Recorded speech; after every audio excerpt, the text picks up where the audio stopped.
You walk into a Wild West saloon, and the smell hits you first. Whiskey, sawdust, tobacco smoke.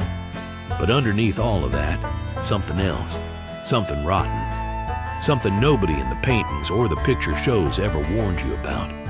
Hollywood sold you the bar fights, the piano player, the golden light pouring through the swinging doors.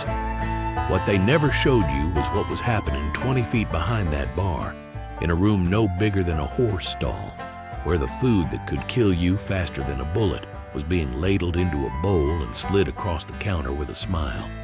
This is the story of the Wild West's most dangerous room. And it wasn't the gambling hall. By the 1870s, more than 60,000 saloons were operating across the American West. 60,000. In towns with no doctors, no sewers, and no law worth speaking of, these establishments weren't just places to drink. They were the social center of frontier life. And most of them were feeding people, not out of generosity, out of calculation.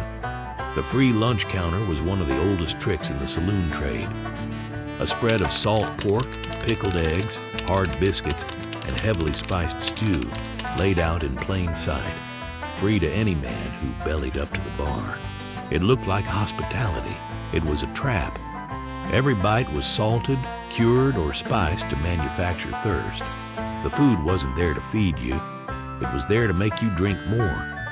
And the men who cooked it, in cramped, airless back rooms with no ventilation and no running water, were among the most invisible laborers the frontier ever produced.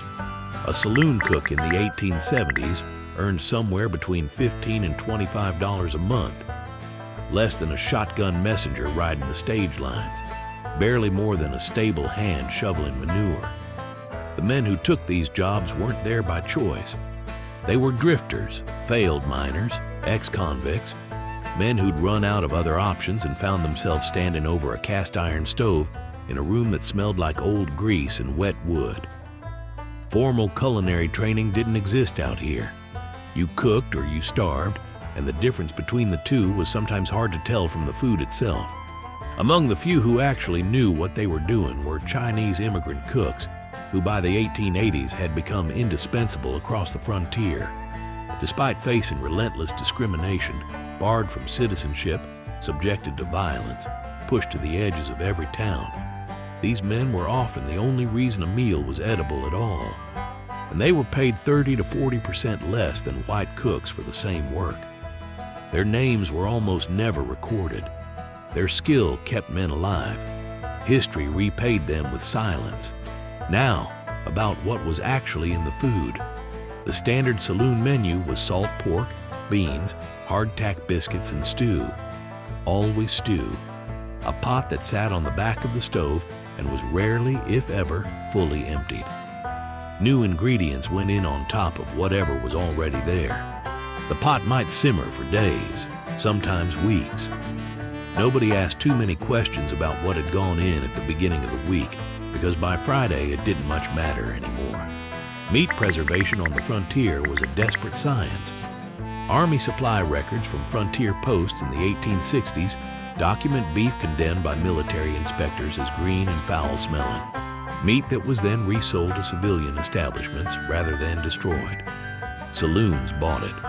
They had no better option and no authority looking over their shoulder. The adulteration ran deeper than bad meat.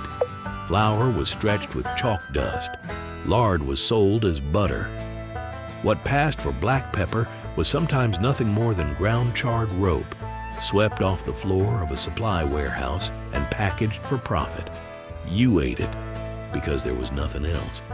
When summer temperatures on the southern plains pushed past 100 degrees, and they did routinely, stored meat in an unrefrigerated back room turned toxic in a matter of hours.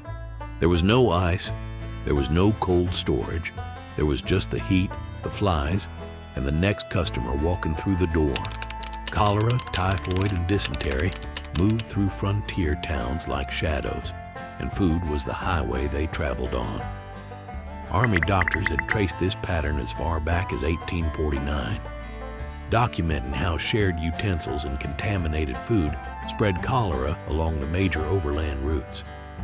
The same thing was happening in saloon kitchens 2 decades later. Dodge City recorded multiple illness clusters through the 1870s tied directly to food and water contamination. The death records from that period rarely said cholera or typhoid. They just said fever and left it at that. Where the meat came from was its own kind of horror story. Frontier saloons sourced their beef locally, cheaply, and quietly. Unlicensed backyard slaughterhouses, operations with no inspections, no standards, and no accountability, often operated in the same alley as the saloon's rear door. By 1880, the Union stockyards in Chicago had begun shipping preserved beef westward by rail. But spoilage in transit was routine and almost never reported. What arrived on the frontier wasn't always what had left Illinois. And when beef ran out entirely, something else went into the pot. Territorial newspapers in the 1880s ran exposés documenting horse meat as a common substitute in saloon kitchens when cattle were scarce. Horse meat was considered taboo. It went in anyway. Nobody told the customers. The kitchen wasn't just a place of disease and deception. It was a place of violence. Saloon kitchens were separated from the bar by nothing more than a thin wall or a hanging curtain. When a brawl erupted at the card tables, and in Dodge City, Tombstone, and Deadwood, they erupted with regularity. The kitchen was directly in the path of whatever happened next. Stray gunfire didn't stop at the bar. Coroner records from Tombstone, Deadwood, and Abilene throughout the 1870s and 1880s document saloon workers among the casualties of violence that started 20 feet away. The cook had no exit strategy. The kitchen was often the only way out of the building, which made it the last place anyone wanted to be cornered. In Deadwood, during its peak years between 1876 and 1879, the town's single undertaker recorded more than 30 violent deaths. Saloon workers accounted for more than their share. These weren't gunfighters. They were men, and some women who'd taken a job in the back of a building and had the misfortune of being standing there when the shooting started. Women worked these kitchens more than history has been willing to admit. A small but documented number of saloon kitchens were run by women, widows mostly, with no other income and no legal protections of any kind. The census records of 1880 show women listed as cook in saloon-adjacent dwellings in Leadville, Colorado, Tombstone, Arizona, and Virginia City, Nevada. They worked 14 to 16-hour days. They had no contracts, no recourse, and no safety net. Dance hall women and so-called hurdy-gurdy girls were regularly pressed into kitchen duty between performances. Their labor stretched across every function the saloon required. The frontier needed their work. It just didn't see fit to remember their names. This world didn't end with a single moment. It faded the way most things on the frontier did, not in a blaze of gunfire, but slowly, under the weight of something more powerful than any outlaw. The railroad changed everything. As supply chains connected frontier towns to the wider country through the mid-1880s, the desperate improvisation of the backroom kitchen began to lose its grip. Goods arrived more reliably, options expanded. The makeshift stew pot that had been simmering since Tuesday finally had competition. Then came the reform movements. The temperance crusade of the 1880s and 1890s targeted the saloon not just as a place of drinking, but as a hub of corruption and disease, which, in the kitchen at least, it genuinely was.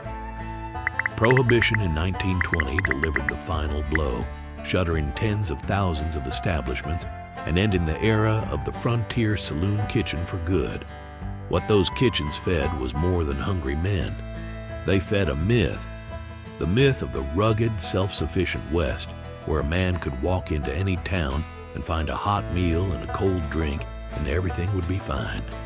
The reality was rotting meat, borrowed pots, adulterated flour, and the quiet labor of people, Chinese immigrants, desperate cooks, overworked women, who held the whole operation together with their hands and received almost nothing in return. Hollywood gave you the gunfight. History gives you the kitchen. The Wild West wasn't just dangerous at the end of a barrel. It was dangerous at the end of a fork. If this is the kind of history that pulls back the curtain on the frontier you thought you knew, then you're in the right place. Hit that subscribe button and leave a like if this ride was worth your time.